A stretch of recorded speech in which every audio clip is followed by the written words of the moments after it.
Thank you. Really happy to be here today with all of you. Now, if you watch a lot of these talks, you've probably seen that most people will start off by telling you something about themselves. Maybe it's something embarrassing, something personal, but it's a space for you to feel like that you can know, as the audience, the speaker, a little more. And like all the other speakers past, I have something to tell you too, but I'm not really sure exactly how you're going to react. You see, what I have to tell you is I just got out of prison Wednesday. Whoa, whoa, whoa, whoa, whoa, whoa. Before you start backing up and looking for that exit, I should probably tell you that the reason that I was in prison is because I teach there. Since 2011, I have been the primary speech instructor for Lee College Huntsville Center, the oldest and largest prison college program in the United States.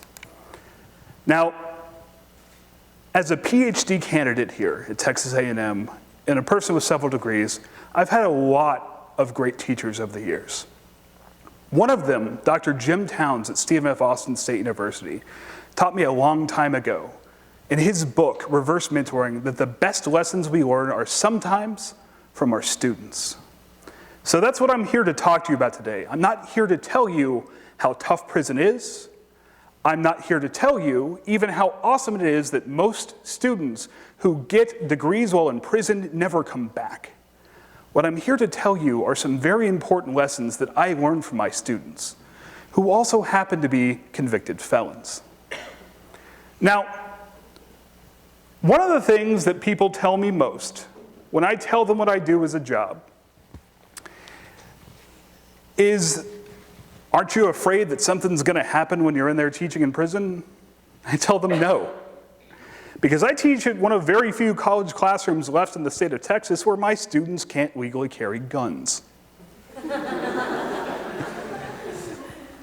But all humor aside, I do want you to think about the reaction you had earlier when I told you I just got out of prison. What was that gut feeling? Now think about this yourself. Do you know anyone who's been in prison? If you don't, then where do you get your information about how prisoners are? Now, I'm not sitting here to judge you. When I started my very first day, I was sitting there as my first full-time faculty job, and I was excited.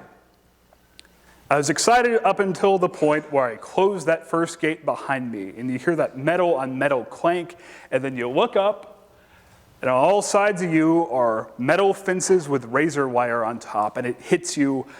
I'm in prison. And I'd watched TV and movies and seen prisons on there, and I thought I knew what prison was. And to most people, when you picture prison, it looks like this. But to me, when I think of prison, my students, the prisoners I know, look more like this. Now, to be fair, they don't always look like that, because sometimes they even look like this. To date, I've taught over 1,000 students and continue to teach 4 to 5 classes 3 times a year. We do 3 semesters. And something important happened to me that first day I walked in that changed my mindset, because I had this idea that prison was going to be this dangerous place full of angry-looking tattooed people. And as I walked through, I saw a lot of people who looked just like you do. I saw a lot of people who looked like they could have been my grandpa, and I realized my idea of what prisoners were was wrong. So the first thing that prisoners taught me, and we're talking about horizons today, is don't look at a person's rear view horizon. I've always said I don't care about what a person has done, I care about what they are doing about it. And prisoners taught me that, because if I looked at them as drug dealers or murderers or thieves or even rapists, I couldn't engage with them as real people. And that's a problem. Too often in society, we judge people by their past and not by their present, and certainly not by their futures. And if I did that, and I didn't teach there, then my students wouldn't graduate, and they would probably continue with this cycle of leaving and coming back. And that wouldn't be good for anybody. But that's not the only thing that prisoners have taught me in my time there. You see, it's not only just important to not look at a person's horizon in the rearview mirror, you also sometimes, like a lot of us, get stuck in a rut. And you know at some point, probably, that next horizon is coming. But you don't know where it is, and you don't know where it's going to come, and you want to know, what do I do until I get there? How do I survive all this stress, all this monotony? Whether you're a Ph.D. student or you have a job, you want to know what to do. Well, prisoners know something about doing time, and they can teach you something about that too. And most importantly, they can teach you about the power of humor to make sure that that time that you're waiting for that next horizon is spent well. A couple years ago, I was teaching a class on interpersonal communication. And we'd just gotten back a test, and the students, like a lot of teachers will tell you when they get back a test, were angry.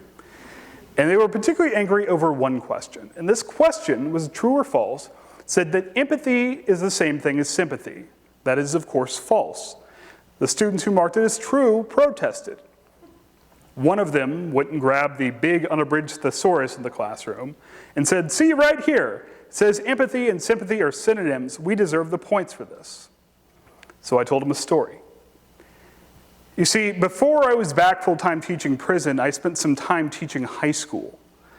And one of the assignments I gave in that class, students had to go have a 30-minute conversation and write about the ways that person communicated. Now, as any teacher who gives papers can tell you, after you grade paper after paper after paper, they all start to look the same. And that was the case here until I picked up this particular one.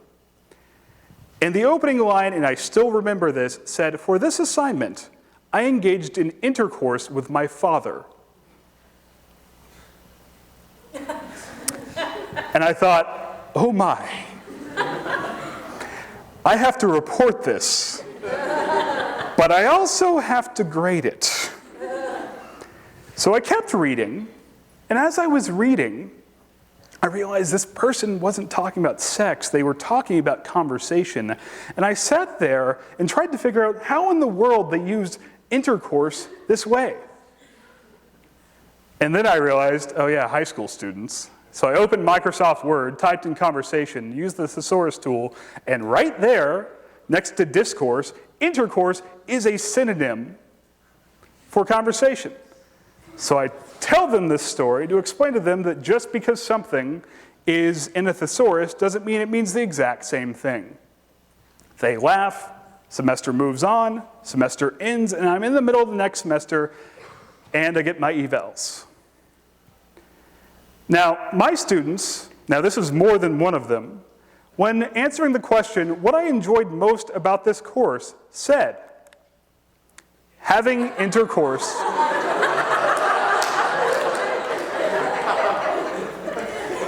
having intercourse with Mr. Key. But one of them wasn't done yet. Because the very next question says, what I enjoyed least about this course was our intercourse did not last long. So now, apparently not only am I doing this, I'm also really bad at it.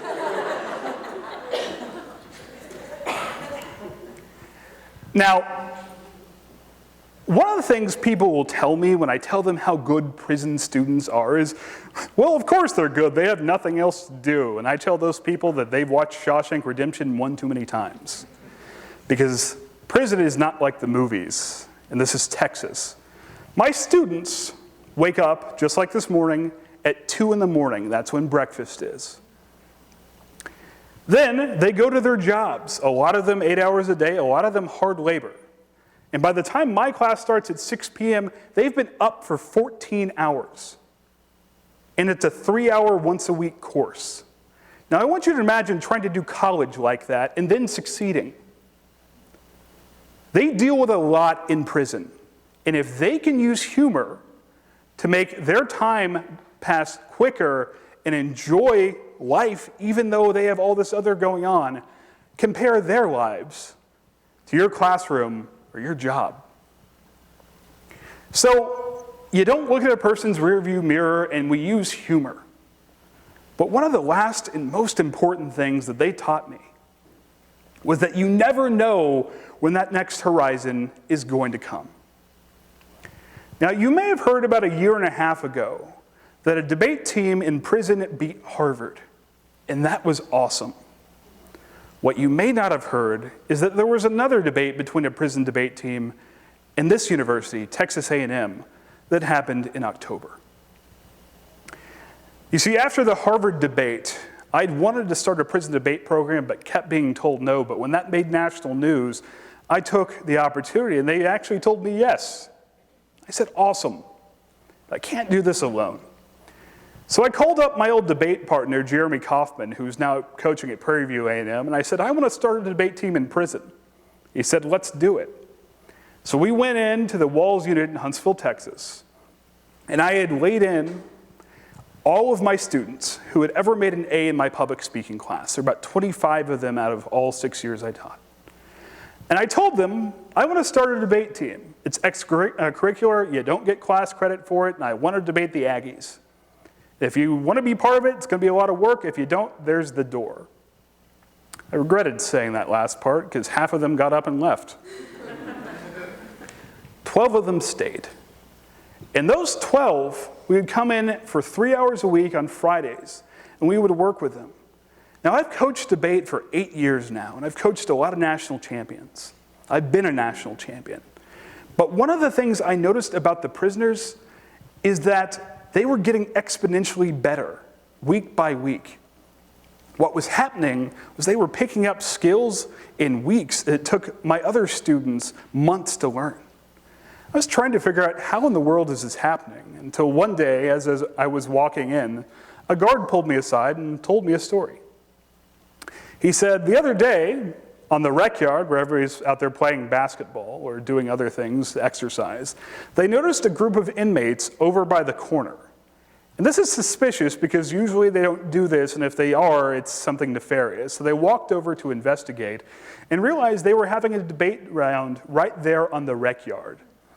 They were crafting resolutions, they were cross-examining each other, they were arguing constructively. So the day of the debate came, and I had high hopes for my students, but also debating a team like Texas A&M on their very first time, you gotta be realistic. So I went in and my students performed well. And then I started looking through the ballots of the judges. We had a panel of 5 judges who included everyone from a local pastor to a former state congressman to a retired warden, none of which are particularly favorable classes to liking prisoners. And when we counted the votes, it was a very close decision. It was 3-2. And on that day, my students, my prisoners, beat the Aggies. Now, since that time, that's 6 months ago, they started running the team on their own. They've been given special permission. They are the only group of prisoners at the entire unit who could meet without a volunteer or even a guard. And they hold practices for several hours 2 times a week. I went in to see them recently, and they still look just like that, still debating, still arguing, still going.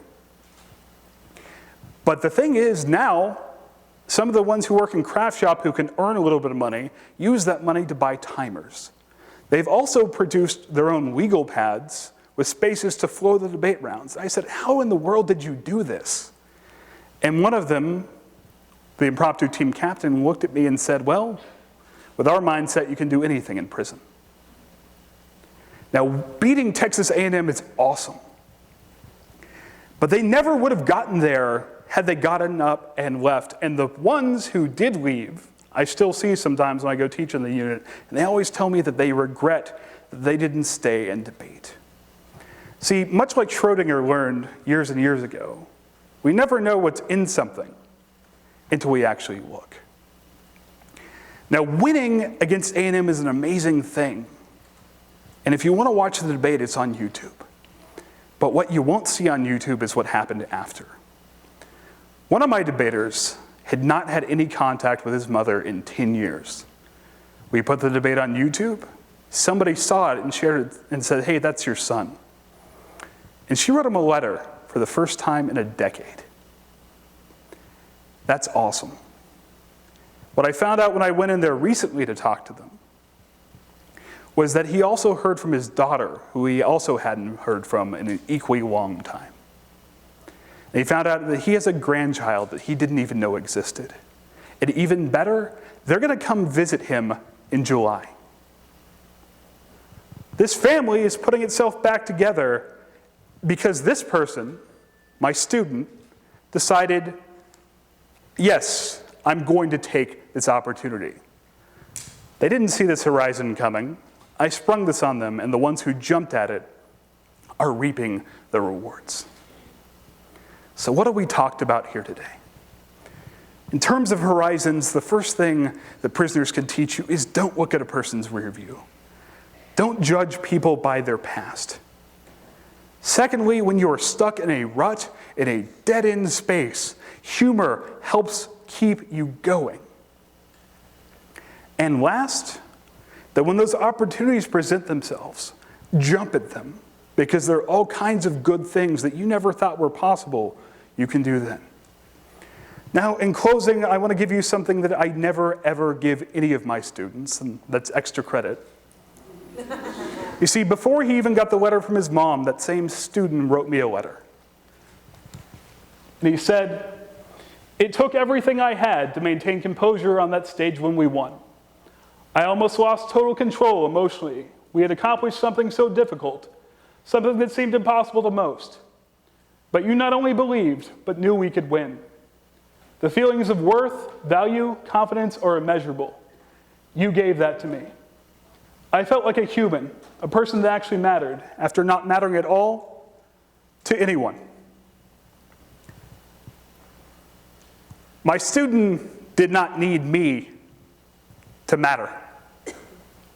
He needed me to remind him that he already did.